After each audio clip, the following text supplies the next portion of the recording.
In this video, Dr. Jordan Peterson explains why you shouldn't say or do what you don't want to become.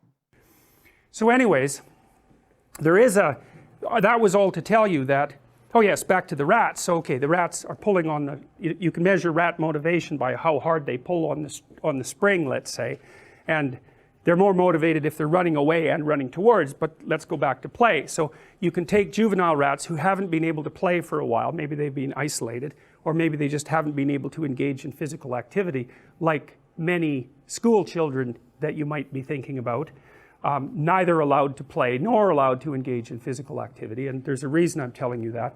So anyways, you get one of these little rats and you can measure how hard he'll pull to go out and play, or how many buttons he'll push, you know, and that gives you an indication of his motivation. So anyways, you can see that a play-deprived juvenile rat will fight harder to play than a non-play deprived juvenile rat, and so you can infer that the rat wants to go play.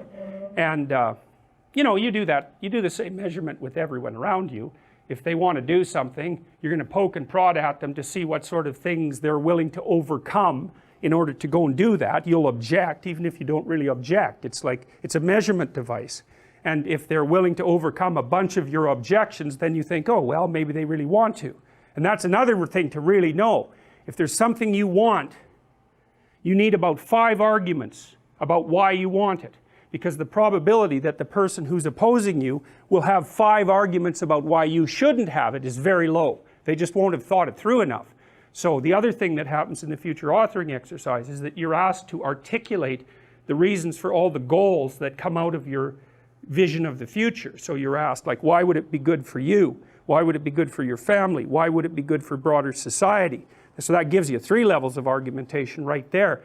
And if you have it articulated down into detail and it's related to other important goals, then you're a hell of a thing to argue with, because people just aren't that deep, by which I mean they just don't have that many levels of explanation or objection. And it's also really useful in relationship to your own mind, because if you want to do something that's difficult and that requires energy, a lot of different subsystems in your mind are going to throw up objections. It's like, well, maybe that isn't what you should be doing right now. Maybe you should be doing the dishes, or vacuuming, or watching TV, or looking at YouTube. Or if you're really sneaky, when you're trying to do something hard, what your brain does is give you something else hard to do that's not quite as hard, so that you can feel justified in not doing the thing you're supposed to, because you're doing something else useful.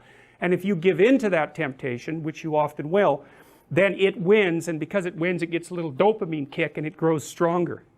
Anything you let win, the internal argument, grows, and anything you let be defeated shrinks, because it's punished. It doesn't get to have its way.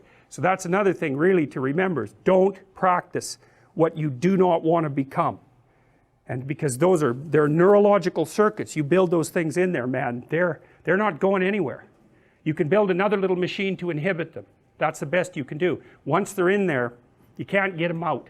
So, and then the ones you build to inhibit can be taken out by stress, and the old habits will come back up. So you got to be careful what you say and what you do, because you build yourself that way.